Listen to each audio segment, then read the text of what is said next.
जैसे सभी कहते हैं और आप भी कहते हैं जी कि जो अपने जो वर्तमान जीवन में जो सुख दुख है जी। अपने पूर्व कर्मों के हिसाब से हैं जी। और जो पूर्व कर्मों पे सुख दुख है उससे पूर्व कर्मों में है। जी। तो जो इस सृष्टि में जो सबसे पहले जन्म हुआ होगा जी।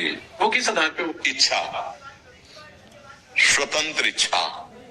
इच्छा का त्याग दो, अभी खत्म हो जाएगा तुम्हारा जन्म। इच्छा ही तुम्हें इस रूप में लाने की वृत्ति है।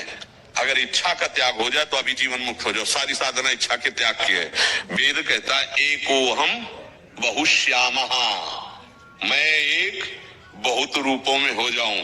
इसी इच्छा ने अपने को प्रकाशित कर दिया इसमें। हम तुम 100-200 नहीं है, ये घड़े हैं 100-200, इनमें एक प्रकाश है। जैसे 1 करोड़ घड़े रख देना तो 1 करोड़ सूर्य नहीं हो गए, सूर्य तो एक है। 1 करोड़ घड़े में प्रतिबिंब पड़ रहा है। ऐसे ही बच्चा हम तुम सब ये जितने हैं ना, इनमें एक बिजली चल रही है। उसे राम कहो, श्याम कहो, ब्रह्म कहो, परमेश्वर कहो, अकाल कहो, उसके अनंत नाम है। ना हम है ना तुम है। अब उस बिजली को जान लो, उस पावर को जान लो तो अभी खत्म हो जाएगा। और उस पावर को न जानने कर हमारी अलग इच्छा, आपकी अलग इच्छा, इन्हीं इच्छाओं से हम बंध गए। तुम और कोई नहीं हो, वही पावर हो। उस पावर अपने स्वरूप को, परमात्मा स्वरूप को भूल कर देह भाव में आ गए। देह भाव में आने के कारण इच्छाओं का जाल फैल गया आपकी इच्छा से। आप अपनी इच्छा का त्याग कर दो, अभी देख लो आप कौन है। इच्छा नहीं होनी चाहिए, न सोचती न कांक्षती, तो ब्रह्म भूता प्रसन्न आत्मा। इसी बात की साधना की जाती बच्चा, इच्छा त्याग की।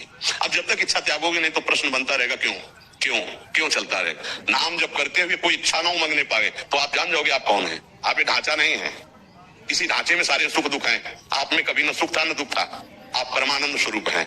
अब ये ढांचे का राग कैसे तो छूटेगा। उसी बात के लिए शरणागति होती, उसी के बाद ये साधना प्रारंभ होती। और बिना उसके तो क्यों में तुम्हारा चलता ही रहेगा, क्योंकि देह भाव में खड़े हो तुम। खड़े हो ना बच्चा देह भाव में, ईमानदारी से बताओ।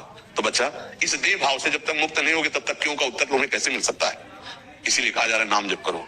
नाम जब तुम्हारे उस संचित को, जो गोदाम जमा है कर्मों का, उसको भस्म करेगा। अभी अंतःकरण जो मलिन है इसको निर्मल करेगा। तो जो भाषा संत बोलते हैं वही आप बोलने लगेंगे। हम आपको सच्ची कहते हैं। हमारा ऐसा जिद्दी स्वभाव था कि अगर हमको इस मार्ग में अनुभव ना होता तो हम कह देते कि बचपन से लगे, लेकिन तुम्हें पक्का कहते हैं। जैसी नाम की महिमा लिखी है और जैसी शास्त्रों में संतों ने कहा है, जब उस मार्ग पर चले गए तो हर कदम पर वो अनुभव सत्य होता रहा। हाँ ये सत्य है, ये सत्य। जैसे जैसे चढ़ते चले गए वैसे ही सत्य कहा। अब इसके बाद कुछ असत्य है ही नहीं, कुछ असत्य नहीं बचा। वही वो है, वही वो है, दूसरा कोई है। घट घट में वही रमा हुआ है, दूसरा कोई नहीं। अब बच्चा अपनी इच्छा अगर भोगों की है तो पुरुष हो आप, हो ना। देखो इच्छा में पुरुष हो कि नहीं हो तुम। अंदर से लग रहा है ना कि मैं पुरुष हूं। ये सच्ची ईमानदारी की तुम हाँ कहते चले जाते हो। अगर यही शरीर की इच्छा खत्म हो जाए तुम्हारी कि मैं पुरुष स्त्री नहीं हूं, मैं आत्म स्वरूप हूं, अब आपकी मांग क्या है।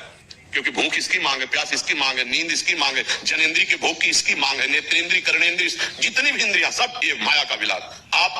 आप उसके दृष्टा, आपको क्या अनुभूत है, आपको कौन सा दुख छू रहा है, कौन सा सुख। अब बिना ज्ञान के बच्चा तो हमारी पशुवत बुद्धि बनी रहेगी और दुख की परंपरा चलती रहेगी। ये दुख ऐसा समझो बच्चा जैसे स्वप्न में हम सो रहे हैं, हमने देखा कि हमें कोई पकड़ लिया और चाकू से मार रहा है।